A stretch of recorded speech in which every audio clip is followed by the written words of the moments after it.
We were brought up together. There was not quite a year difference in our ages. I need not say that we were strangers to any species of disunion or dispute.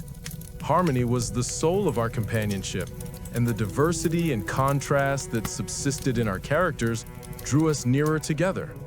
Elizabeth was of a calmer and more concentrated disposition, but with all my ardor, I was capable of a more intense application and was more deeply smitten with the thirst for knowledge. She busied herself with following the aerial creations of the poets, and in the majestic and wondrous scenes which surrounded our Swiss home, the sublime shapes of the mountains, the changes of the seasons, tempest and calm, the silence of winter, and the life and turbulence of our alpine summers, she found ample scope for admiration and delight.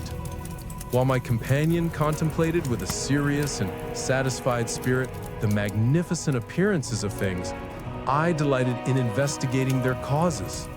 The world was to me a secret which I desired to divine.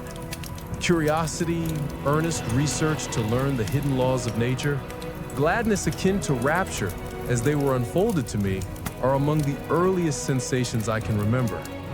On the birth of a second son, my junior by 7 years, my parents gave up entirely their wandering life and fixed themselves in their native country. We possessed a house in Geneva and a campagne on Belle Rive, the eastern shore of the lake, at the distance of rather more than a league from the city.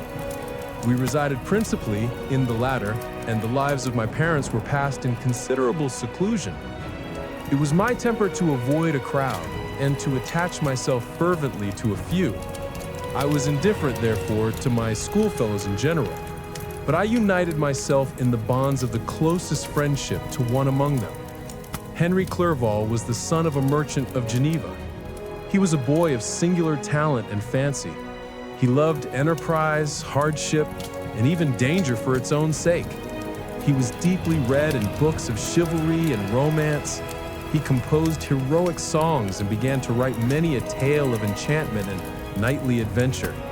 He tried to make us act plays and to enter into masquerades in which the characters were drawn from the heroes of Roncesvalles, of the Round Table of King Arthur, and the chivalrous train who shed their blood to redeem the Holy Sepulchre from the hands of the infidels.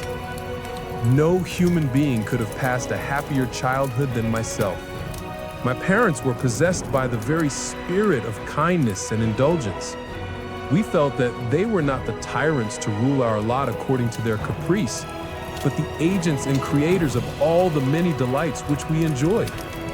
When I mingled with other families, I distinctly discerned how peculiarly fortunate my lot was, and gratitude assisted the development of filial love. My temper was sometimes violent, and my passions vehement, but by some law in my temperature, they were turned not towards childish pursuits, but to an eager desire to learn, and not to learn all things indiscriminately.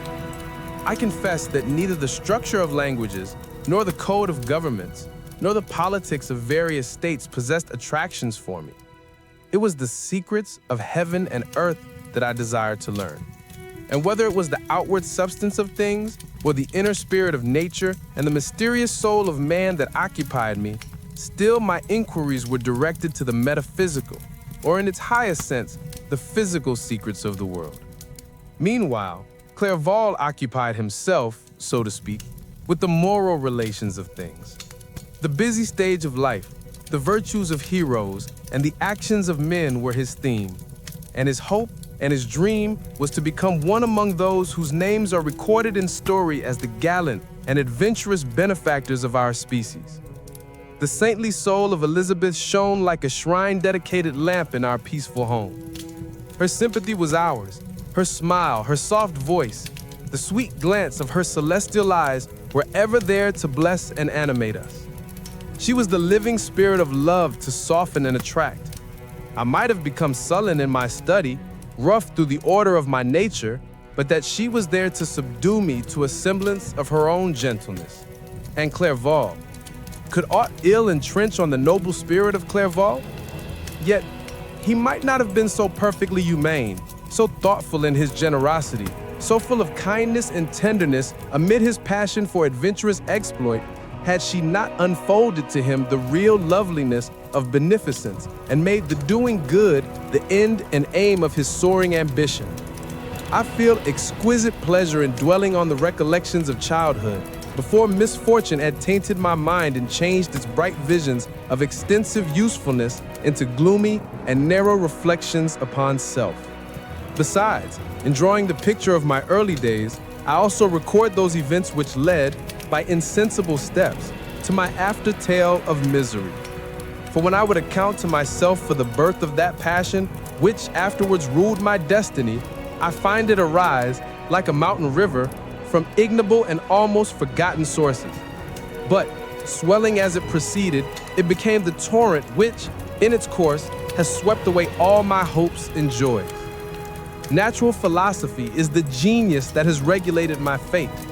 I desire, therefore, in this narration, to state those facts which led to my predilection for that science. When I was 13 years of age, we all went on a party of pleasure to the baths near Thonon. The inclemency of the weather obliged us to remain a day confined to the inn. In this house, I chanced to find a volume of the works of Cornelius Agrippa. I opened it with apathy. The theory which he attempts to demonstrate and the wonderful facts which he relates soon changed this feeling into enthusiasm. A new light seemed to dawn upon my mind, and bounding with joy, I communicated my discovery to my father. My father looked carelessly at the title page of my book and said, "Oh, Cornelius Agrippa. My dear Victor, do not waste your time upon this. It is sad trash." If, instead of this remark, my father had taken the pains to explain to me that the principles of Agrippa had been entirely exploded, and that a modern system of science had been introduced which possessed much greater powers than the ancient, because the powers of the latter were chimerical, while those of the former were real and practical, under such circumstances I should certainly have thrown Agrippa aside and have contented my imagination, warmed as it was, by returning with greater ardor to my former studies. It is even possible that the train of my ideas would never have received the fatal impulse that led to my ruin. But the cursory glance my father had taken of my volume by no means assured me that he was acquainted with its contents, and I continued to read with the greatest avidity. When I returned home, my first care was to procure the whole works of this author, and afterwards of Paracelsus and Albert Magnus. I read and studied the wild fancies of these writers with delight. They appeared to me treasures known to few besides myself. I have described myself as always having been imbued with a fervent longing to penetrate the secrets of nature. In spite of the intense labor and wonderful discoveries of modern philosophers, I always came from my studies discontented and unsatisfied.